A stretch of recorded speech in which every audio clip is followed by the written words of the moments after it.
राम मंडळी, या चॅनलमध्ये आपल्या सर्वांचं पुन्हा एकदा स्वागत आहे. मित्रांनो, आज आपण स्लॅब स्टीलबद्दल थोडी माहिती घेणार आहोत. तर मित्रांनो, तुम्ही पाहू शकता याच्यामध्ये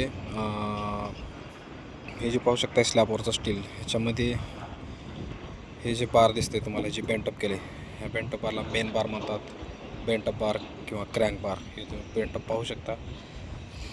बेंटअप बार जो असतो त्याच्या खाली म्हणजे याची हाईट जी असते, हे याच्या खाली एक चेअर दिलेली तुम्हाला दिसत असेल. ही आहे चेअर. याच्या खाली चेअर द्यावी लागते. जसं सगळ्यात पहिले काय, तर सगळ्यात पहिलं आहे आपलं कॉलमचं स्टील बांधून घेतलं जातं. त्याच्यानंतर कॉलम कास्टिंग झाल्यानंतर मग बीम बॉटम, तेवढं तुम्हाला इथून दिसेल कदाचित. बीम बॉटम झालं की मग बीम साईड आणि स्लॅब शटरिंग अशी करून घेतली जाते. त्यानंतर लगेच स्लॅब शटरिंगवर हे ऑइल मारून घेतलं जातं.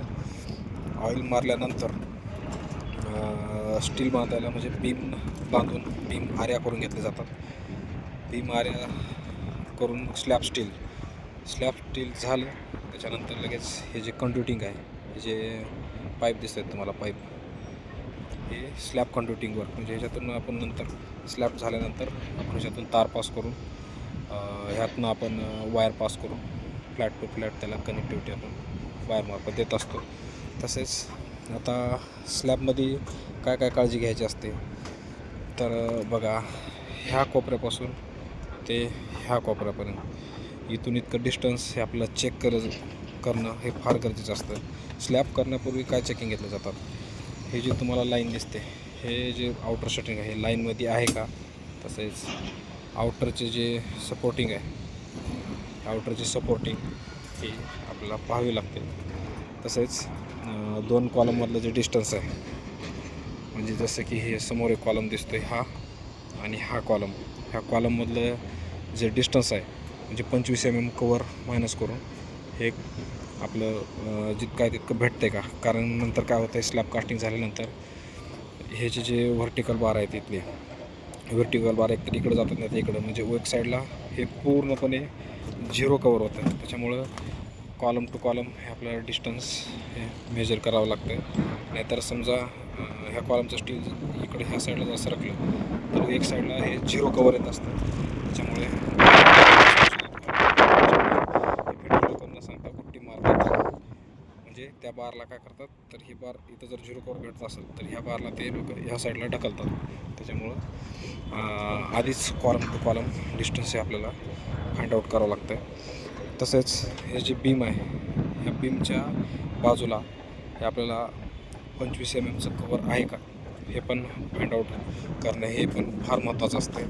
तसेच जी आपलं पायपिंग झाली स्लॅबवरची, म्हणजे कंड्युटिंग झाली, तर त्या कंड्युटिंगमध्ये जागोजागी कास्टिंग करण्याच्या पहिले आपलं गेरू किंवा चुना अशा प्रकारचे काही गोष्टी टाकतात नंतर कास्टिंगच्या पहिले. कारण की ते आपल्याला नंतर स्लॅब झाल्यानंतर ते फाइंड आउट होत नाही, सापडत नसतात. त्याच्यामुळं तसं केलेलं असतं.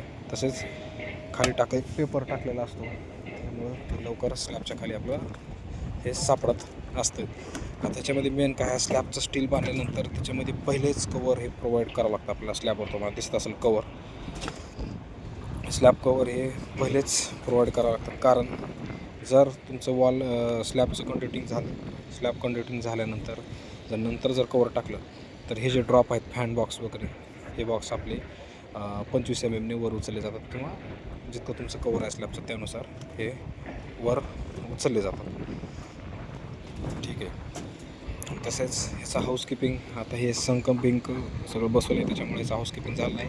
त्यांचा माणूस येऊन पाणी वगैरे मारून त्याचं हाऊसकीपिंग करेलच. तसेच स्लॅब कास्टिंग पूर्वी किंवा आपल्याला साफसफाई तर करून घ्यावी लागतेच. तसंच हे जे इलेक्ट्रिशियन येतात पाईप टाकण्यासाठी, तर ह्या लोकांना हे संक जे आहे, संक म्हणजे हा जिथं बाथरूम असतं आपलं, त्या संकची सेटरिंग ही पूर्णपणे हे कंप्लीट द्यावी लागते. स्लॅबवर थोडं ही मटेरियल जर असेल तर ते लोक काम करण्यासाठी नाही म्हणतात. कारण की त्यांचंही बरोबर आहे की इथं ही जे आपले पायपिंग आहे, ही पायपिंग त्यांची फ्लोअरच्या इथं लाईट पॉईंट आहे, जसं की पाहू शकतो इथं लाईट पॉईंट आहे. फॅन बॉक्समधून जिथली जे वायरिंग असते आपली ती जितकी काही वायरिंग आहे ती सगळी आपली ह्या फॅन बॉक्समधूनच ट्रान्सफर होत असते. आणि हे आहे आपला इथं जी पाईप दिसते तुम्हाला ही आहे DB म्हणजे डिस्ट्रीब्युशन सगळ्यात मेन लाईन तिथंच येत असते आणि इथून सगळ्या जे कनेक्शन हे जात असतात. तरी किचनमध्ये असतं बाल्कनीच्या एरियामध्ये म्हणजे तर जास्त तिथं ते नसतेच. अशा ठिकाणी असतं हे की जिथे पाण्याचं वगैरे काही पॉईंट नसतात अशाच ठिकाणी त्याला दिलेलं असतं. तर मित्रांनो ही होती स्लॅब करण्यापूर्वी काय प्रिकॉशन घेतलं पाहिजे याबद्दलचा व्हिडिओ. कसा वाटला व्हिडिओ नक्की आम्हाला कळवा. धन्यवाद. जय जवान जय किसान जय महाराष्ट्र जय भारत. धन्यवाद.